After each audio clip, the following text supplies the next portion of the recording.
Hello everyone, it is Briximus Prime, back for another action figure review. And today we are going to be reviewing the McFarlane Toys Warhammer 40k, Tyranid Genestealer, and the Chaos Marine.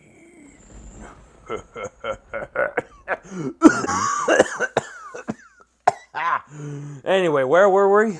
Anyway, taking a look at these guys' packaging here, right up front here, it says Warhammer 40k. Here on the side, we got some images of the Chaos Marine and the Tyranid Genestealer.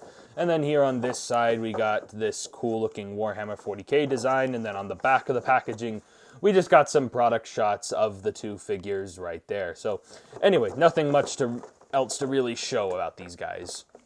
Only the Chaos Marine actually comes with any accessories. The Tyranid only comes with an extra pair of arms that you have to that come detached out of the box. So the Chaos Marine comes with his heavy bolter right here. It's got this cool extra mag like strapped to the other one down there. I thought that was a cool detail. It's got this big old blade that looks like it's got a bit of some wear and tear on it. And it's cast out of a nice black plastic, which is very, very stiff and firm. That's what she said. And the Chaos Marine comes with this blade here, which looks really nice, and it does look pretty. And then finally, the Chaos Marine also comes with this backpack here that has loads of nice mechanical detailing all over it. Got some nice spikes right there, which do hurt. And then he's got some nice thrusters and everything on his jetpack here. And obviously this is meant to attach onto the figure. Pretty self-explanatory. Peg here, hole there. That just goes right on in, and it will snap on in. And then that previously mentioned blade goes into a little sheath right here on the belt, so he can store that right there. Sadly, there is nothing for the gun anywhere. And before I forget, both of these figures come with the exact same base with the Warhammer 40k logo and a little peg to help him stand up.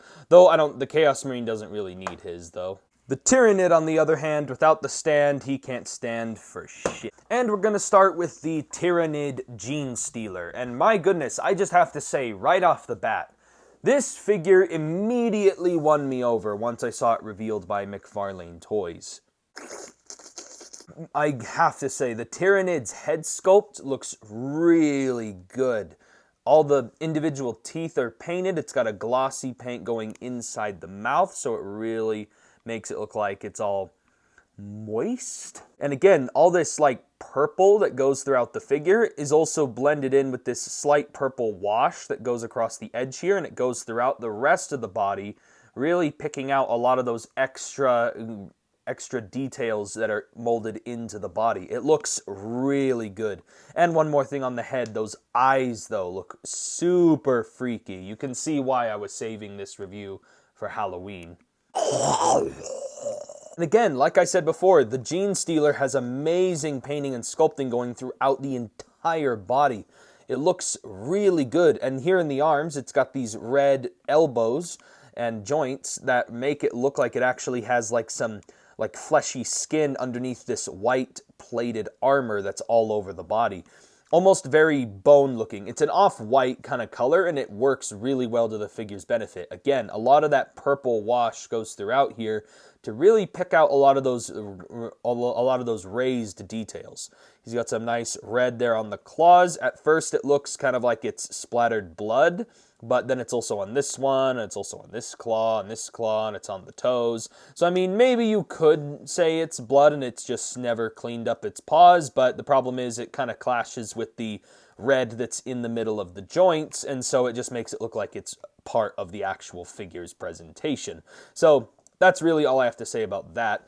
And again, like I said, there's not really any accessories, and the molding and sculpting cannot be emphasized enough how much there is. But the part where this figure really shines, at least for this review, is in its posability. So going over the Tyranid's posability, it's got a double ball joint at the neck, which allows for some very nice head movement, which allows it to look up and down, some side to side, and some head swiveling as well. All kinds of movement.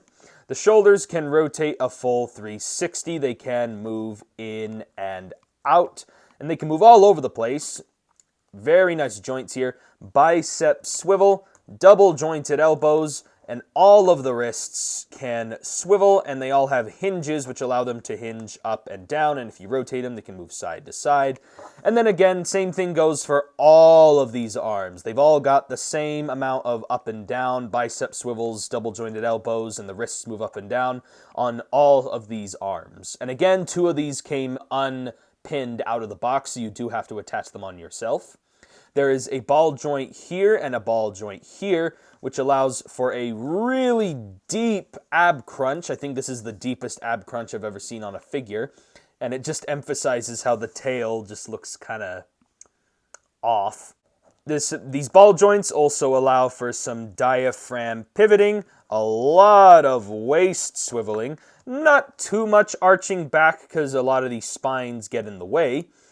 And then, like I said, just a lot of diaphragm joint all over the place. The hips can move forward, they can move back that far, they can move outward that far. He does have a thigh swivel, double jointed knees, which were already bent out of the box because that's how the figure is, but they do bend in a little more. Ankles can move up, they can move down. You can rotate the little thing here to get some ankle pivot. And then finally, he does get a claw toe bend right there. This has got to be one of the most fun figures I have ever had the pleasure of posing in a very long time. The only issue I really have is I wish this tail maybe had a swivel or a ball joint so I could just rotate it around, because it does look a little distracting on some poses when it curls up. And like I said before, it looks a little off. This guy definitely looks really good, especially when you pose him around with your other McFarlane Toys Warhammer 40k figures from the toy line. Son of a bitch. And now we'll be taking a look at the Chaos Marine, which is basically like those other Space Marine figures that I took a look at, only except what they would look like if they were on the front of a metal band album cover. Now, not to diss on the Imperium of Man, but I actually really like how these guys look a lot more than the regular Space Marines. You heretic! Not to mention, the black and gold on this figure is a really good looking color scheme for this design. Especially here on the helmet. I love how he's got this Darth Vader mouth mask. I like these big old horns he's got on his helmet. And again, a lot of this guy is covered in skulls and what I would assume are death threats. Basically, these guys live to kill, because that is basically worship a demon god person named Khan, if I remember. And basically, he is he makes them go from regular Space Marines to looking like Hot Topic employees. And I cannot emphasize how much I love how this figure is, especially here in this leathery texturing right here on the belt. And the paint apps look great. I love how this figure looks. And just like the Tyranid, this is one of the most fun figures I've had the pleasure of posing in a long while. I really love how this guy looks. Going over the Chaos Marine's posability, he has a swivel here at the head. There's also a disc hinge here that allows for his head to look down that far and not really look up all that far, and it can pivot a little bit from side to side. These shoulder pads are on ball joints, and the shoulders themselves are on ball joints. Allows for rotation. They can move outward pretty far. They do also have some butterfly joint movement. And there is a bicep swivel. Double jointed elbows that actually bend in pretty far for having those shoulder pads there. And then both of the wrists can rotate and hinge up and down. And depending on how you rotate the peg, you can get some side to side, up and down movement. He does have a ball joint here and a ball joint here, which allows for an arching back, a crunch. Diaphragm pivoting is a little limited in comparison to the other figures. Some great waist swiveling. Hips can kick forward. They can kick back a little bit. They can move outward that far. Thigh swivel, which is pretty tight. Double jointed knees. His ankle can move up, can move down.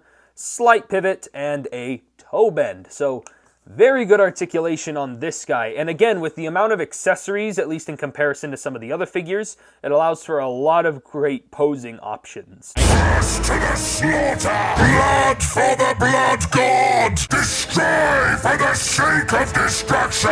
And here is the Chaos Marine and the Tyranid Genestealer next to my last McFarlane Toys Warhammer 40k figure that I reviewed, the Oak Megan Gates. And then here they are in comparison to one of the other Space Marine figures that I took a look at, the Blood Angels Primaris Lieutenant. And then here's the Tyranid Genestealer and the Chaos Marine compare next to the last McFarlane Toys figure I reviewed, the Doom Eternal Marauder. So anyway, that's it for comparisons. And yeah, that is basically it for my review on the McFarlane Toys Tyranid Genestealer and Chaos Marine. I really, really love both of these figures. And my only complaints is really on the Chaos Marine, along with what I said on the previous Space Marine figures I took a look at, is the posability is just a little bit limited, and I would have liked to have seen just a little bit more posability, especially in those ankles. But overall, I've had a real blast posing these guys around. And honestly, I have zero complaints. The only thing I really can complain about is how the Tyranid Genestealer really could have used that little swivel or ball joint at the tail, and then the Chaos Marine just needed some more range in his ankles and maybe in a couple bits on his arms, but that's just because a lot of the armor bits clash together. So honestly, very minimal complaints here with these guys. If I had to give them individual ratings, I give the Tyranid a very solid 9 out of 10 and the Chaos Marine a solid 9 out of 10.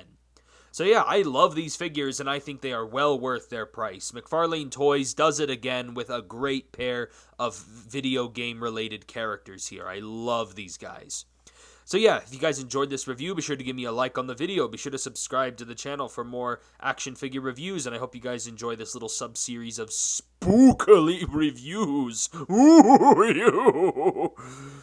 Okay, I'll stop.